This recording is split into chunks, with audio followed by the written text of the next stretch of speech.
Hello and welcome to Verzió International Human Rights Documentary Film Festival. In today's video, we have Lance Kramer with us, producer of the documentary feature Holding Liat. Thank you, Lance, for being here with us. Thank you so much for having me. I really appreciate it. Holding Liat follows one Israeli American family's emotional journey after the kidnapping of Liat Atzili by the Hamas on October 7th. It is a very powerful and thought-provoking film that we honor to have in our international competition. And first of all, I would just like to say to you that when I first saw the film at the Berlinale, which was, I think, the premiere of the international premiere of your film, I knew immediately that we wanted to include this film in our program so that the Hungarian audiences can see it too. So I just want to congratulate you on this Thank you. film. Thank you. Thank you. Thank you so much. Yeah, we really appreciate this opportunity to share with audiences in Budapest. It's very meaningful for us, and I'm sorry that I can't be there in person. My first question is, and you probably get this a lot, the film takes place in the shadow of one of the most polarizing and, of course, painful moments in recent Israeli history. How do you think about representing this broader political context without letting it overpower the intimate story of one family? Sure. I mean, this, as you mentioned, this moment, these 2 years, but in many cases it preceded these 2 years, has been incredibly painful for so many Israelis, Palestinians, and people who are living in diaspora communities, also outside of the region, who are deeply affected by what happens on the ground. So we're living in that context. Where also the experiences of even one person or one family's own lives can have ripple effects that um, have implications for millions of people. Even just what happens to one person's life can affect millions of others or thousands of others. And so it can be very daunting then to know where do you even start from a storytelling perspective when you're kind of holding all that weight and all that complexity. Um, and I think in our case, when our relative Liat Atzili was kidnapped and we saw what the family was experiencing themselves, which was first and foremost something that we were witnessing just as relatives, not as filmmakers, but just as relatives trying to show up and see how we could be helpful, supportive, um, and just checking in on them, which is really how this all started. We've realized that their experience, this was particularly through conversations we were having with Yehuda and Chaya, Liat's parents, that what they were experiencing on a very personal and familial level was very, very different from the way that the narrative of, so to speak, hostage families was being presented in the media and in social media and otherwise, that actually the intimacy and directness of their experience was very different. Um, and there was something that was very painful about the idea that their experience was not being represented. And that also, in a sense, also the trauma of Liat's um, and Aviv's captivity could also then, in a sense, be used in ways that might be out of alignment with their own values and what they would perhaps want for themselves.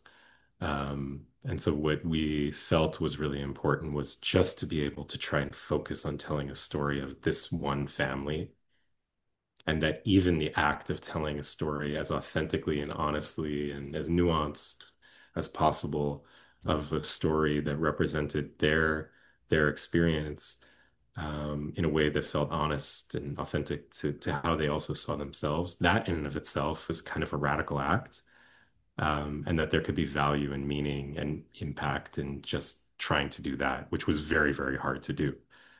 So that became a kind of guiding light and focus for us was really just how do we tell the story of this family? Not to say that their experience is all hostage families or all people from Israel or Palestine. Like this is a family's experience. There are many, many other families who've been Yeah, impacted, and what can we learn and gain from even just being able to better understand them? That really became a guiding light for us. right. I can imagine. Well, many viewers will come to Holding Liat with their own preconceptions regarding the Israeli-Palestinian conflict. What role do you hope this film plays in shaping or maybe even complicating these existing perspectives? Sure. I mean, I think we all, I think most people will come to the film with some kind of preconception or prior experience, connection, hope, pain, emotion. It's impossible not to. And what I hope happens is that people show up as themselves and also remain open to learning from or just being with the family during those 93 minutes. The film is not an invitation. The film is not trying to preach, or say that you have to agree with anyone in the family, but Yeah, it's really kind of inviting each viewer to be with them, to feel with them, to maybe agree with someone at a point or to relate to them at a point, to argue with them at a point, or to be in tension. That's okay too. Um, but I hope that one thing that people can walk away from is to recognize or feel the humanity of the family, and I hope that their love for one another comes through. I hope that people um, take away some of their empathy that they have not just for each other, but also for um, Palestinians and for people aside from themselves and aside from people within their own family who have experienced pain. And I hope that people can take away almost a kind of perhaps modeling effect that a family that has been this deeply affected by um, this conflict and has experienced, in some cases, the greatest loss of a loved one, could both find the room for healing and um, empathy rather than seek revenge, and also navigate each other's differences um, constructively. And I think that there's just I believe that there's tremendous value in being able to see that um, in practice. And um, in a time that, as you said, is so things are so divided, and we can't even necessarily talk to our own family members sometimes about anything, let alone Israel Palestine. If being able to see this family on screen helps to give a kind of reference point that then audiences can also talk with each other about things that maybe otherwise would have been very scary to talk about or connect on. I think that gives me a lot of hope. yeah, right. Well, producing a film like Holding Liat, I imagine, must have involved navigating very intense emotional and political sensitivities, maybe even between the crew members. Uh, what were the biggest challenges you faced as a producer in bringing this story to the screen responsibly? There were so many challenges in making this film every step of the way. It's an independent film, so we had to raise all the money independently. We didn't even know it was going to be a film at first. But as it very quickly became apparent, this was not going to be a short social media post or even a short film, but it really needed the um, space and time of a feature-length documentary. Then that meant that we had to rapidly raise funds independently to produce something at this level. So just going out and finding people who would make effectively individual contributions to support the film and also had no say in how it would be made. It was very, very difficult. Um, Took a lot of work to just talk to people nonstop and find people that believed in what we were trying to do, um, but also didn't want to bring their own agenda into the equation. Um, we also, I mean, but even more than that, just being respectful of the family and their experience and um, making sure that we were not causing any harm by introducing cameras and sound equipment and the kind of like apparatus of a film within particularly the 54 days when Liat was in captivity, and then afterwards after she returned, required spending way more time with the family without a camera than with the camera, explaining our intentions, why it was important to film at certain scenes. Um, in some cases having arguments directly about like, you know, we're making a case for why something was important, even if there was resistance, and at the end of the day, always having to be respectful and deferential to their wishes. And so, remarkably, though, almost every situation, the family like really, really, really believed in the purpose of the film and their vulnerability to share so openly um, was one of the main things that they felt that they could do in a very otherwise perhaps powerless situation to find meaning in their experience um, and be able to share with others as a result of what they were going through. So that was tremendous. Without that, the film wouldn't simply exist. Um, and then just, a lot of conversations internally amongst our team. We tried to build a very diverse team, um, ideologically, so that it wasn't like we were all coming to the table, all in agreement about Israel-Palestine, about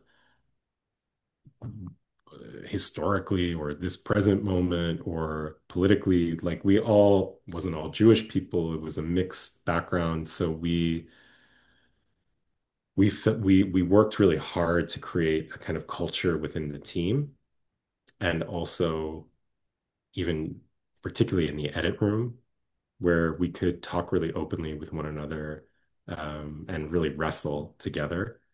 Um, when we started the edit, before Jeff Gilbert, our incredible editor, before he started cutting anything in the film, we spent almost a week together in New York having a kind of story summit where the core members of our team took almost a week together to kind of process our emotions around the material and also the situation.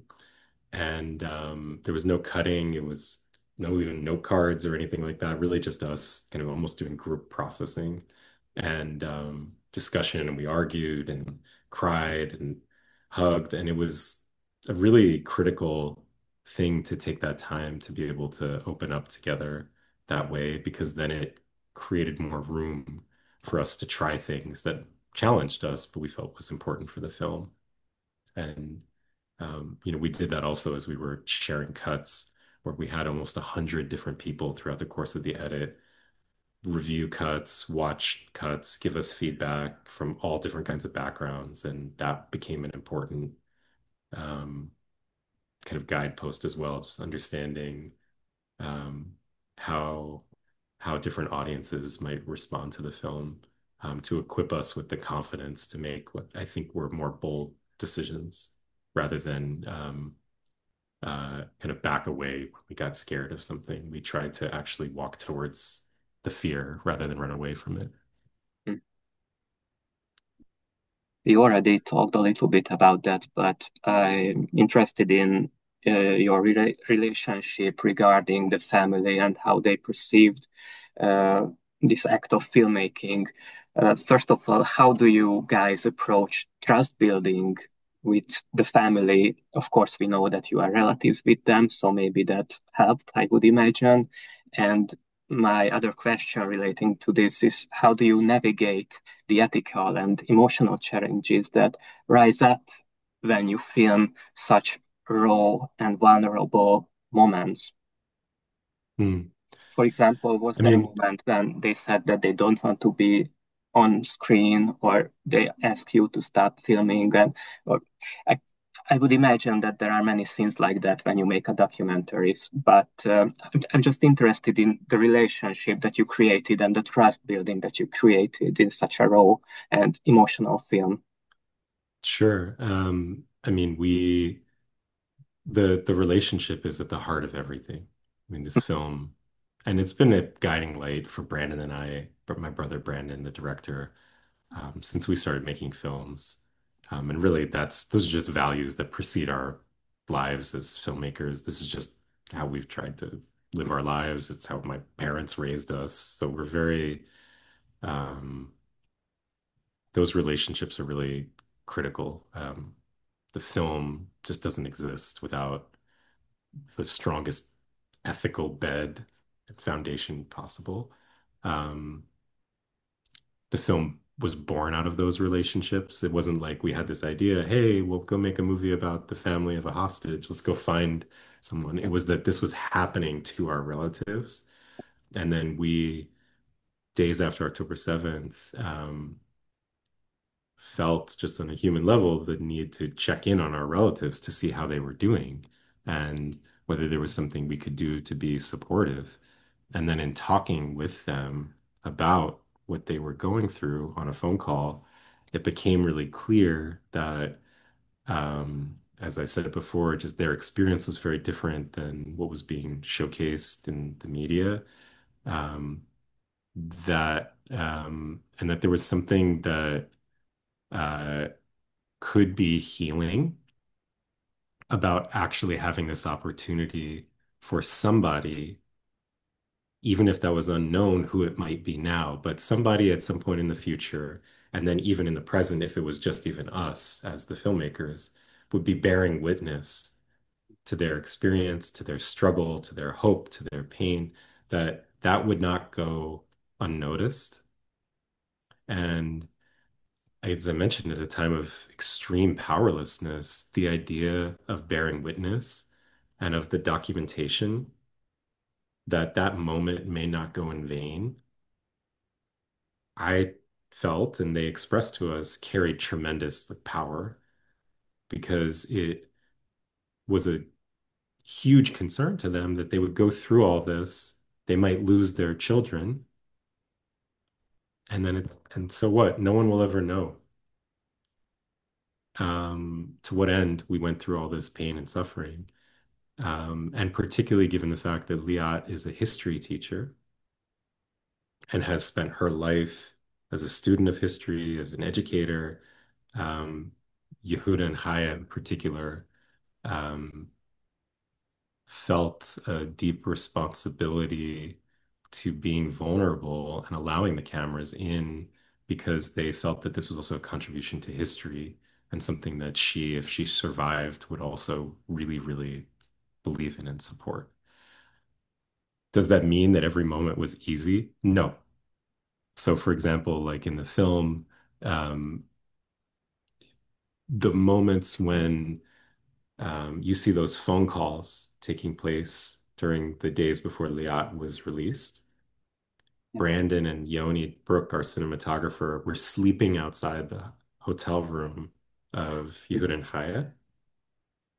And every night they made a little kind of makeshift bed with pillows and some blankets outside the hotel room, and they would sleep there until 3 in the morning when they got the phone calls. And then Yehuda would open the door and say, "Hey, come on in. We're getting the call." They would film for 5 minutes and then go back to sleep.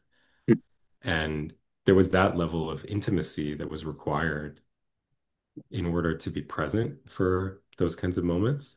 And Yehuda and Chaya, remarkably, um, really almost all of the time believed that that was the right thing to do. Not everyone else in the family felt that way. though too, and pe different people had different lines. So, for example, Liat's children, who had barely survived the attack themselves, particularly Netta, had uh, um, less room, understandably, to be filmed that way. And so Netta drew closer lines around what he was comfortable with, and more importantly, what he wasn't comfortable with. And we had to navigate those those lines that he drew for himself. And sometimes we crossed those lines, and we had to also then um,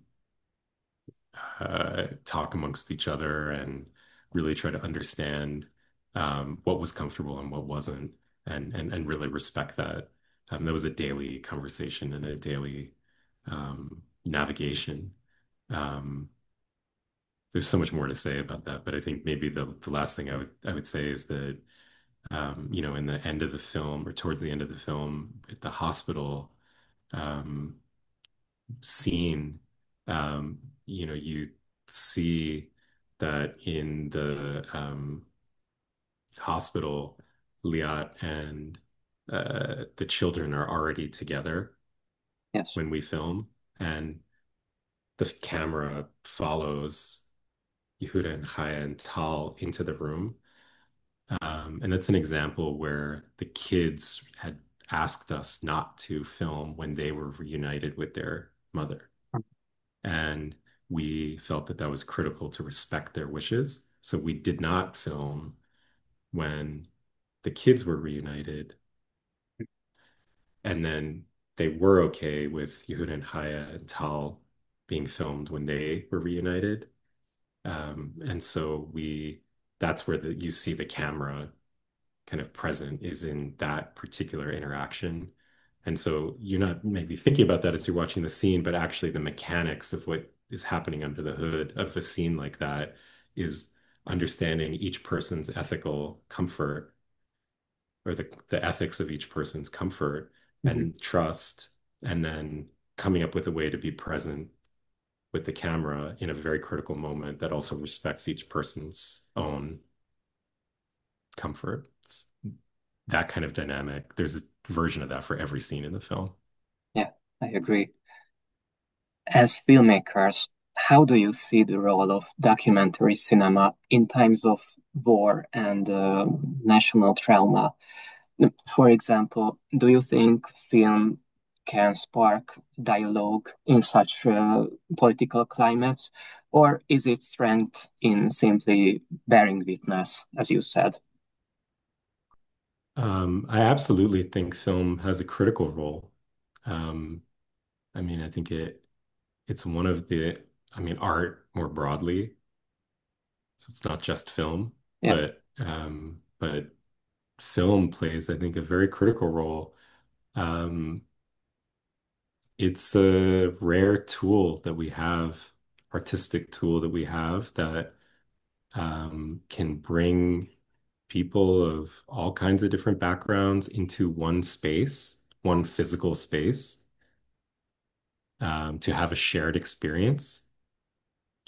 And it's a remarkable thing that each person in a theater could be watching the exact same film, and each person could have a wildly different experience, emotional experience to what they are witnessing on the screen. And um, then have to connect and process that experience together. Um, to me, I feel like, particularly when it comes to these global conflicts and war, um, that kind of connection and opportunity for healing and processing the grief that people are holding and being allowed to have the space to be in those feelings, but also have the kind of disarming quality of being in a cinema rather than being in the more armored kind of quality of, say, being only on social media or in rallies or spaces that kind of get you charged up. and armored. Cinema does often I think at its best, the opposite effect, where it disarms you, mm, and it opens your mind up or opens your heart to places that may have otherwise been hardened. Um, and I think that that's an incredibly important thing for us to um, nurture at a time of such pain and suffering and divisiveness. I wish there were more things like cinema that have that quality, but right now, I think cinema is one of the really like few things that still does that. And so I really believe in it very strongly. mm. And I've seen that play out time and time and time again. You saw it if you were at the Berlinale, that it was an extraordinary thing that people showed up at the Berlinale. Yeah. Um, were you at the first screening of the Berlinale? Um, Which I'm not sure. I think I was at the very first. I don't remember the exact date, but you were there, I think. Yeah, well, I was there. Yeah, the I give just one example is the at the very first premiere screening of the Berlinale, just the world premiere, the very first person who spoke during the um, post-screening discussion was someone who he identified as being a Lebanese man. Mhm, This was while Israel was in an active war with Lebanon. And he said that he had never met an Israeli family before. mhm, But he came to the film because he wanted to understand more about an Israeli family's experience with trepidation, but he felt it was important to still come to the screening.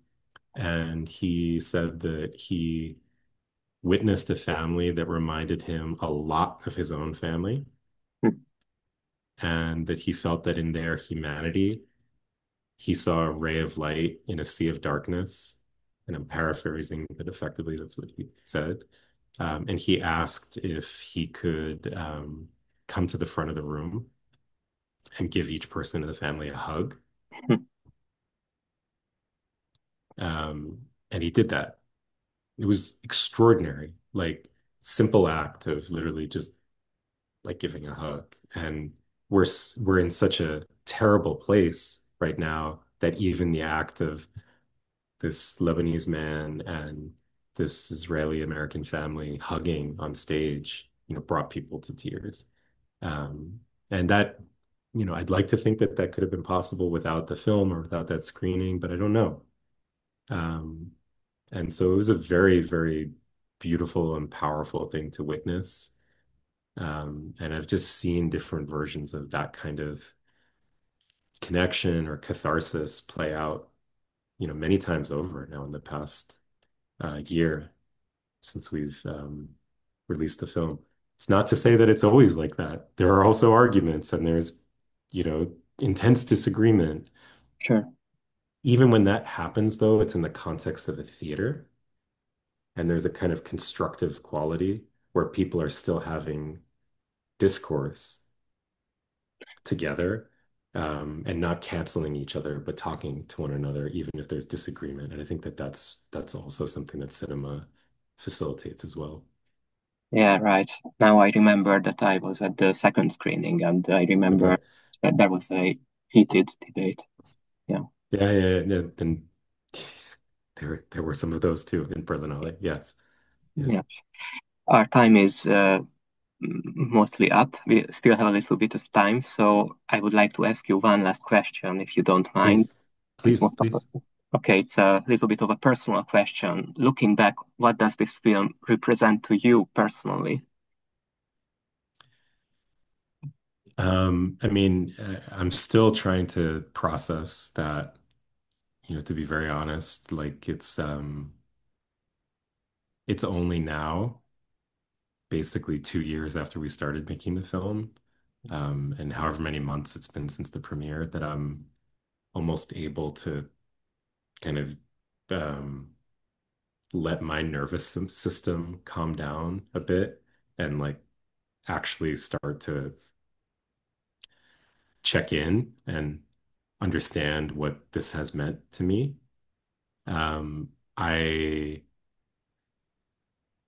I I mentioned this actually earlier in the conversation that for me, um,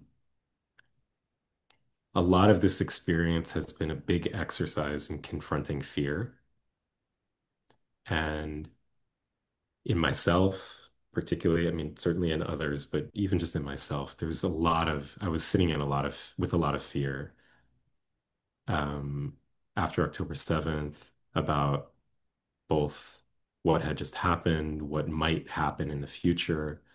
Um, it was just it was a moment of deep paralysis for me. And I felt that a deep responsibility to make this film and to tell this story, even though I had no idea what it would entail. And I told myself at that time that um, a guiding light to get through the journey would be to always try to identify whatever fear was showing up for me. mm, And when I could identify that fear or in myself, if I was scared of something, to like really say, okay, what's happening? What am I scared of? And then try to walk towards it mm, rather than run away from it or make it go away. And that's how I went about making the film. That's how I've gone about releasing the film. Um, and that's been the most helpful kind of compass that I could find to get through this otherwise completely daunting experience. Um, and I think the kind of takeaway that I'm starting to process is, um, really is the first time in my life that I've really been that in touch with that kind of question and framework. I've run away from fear a lot mm, in my life.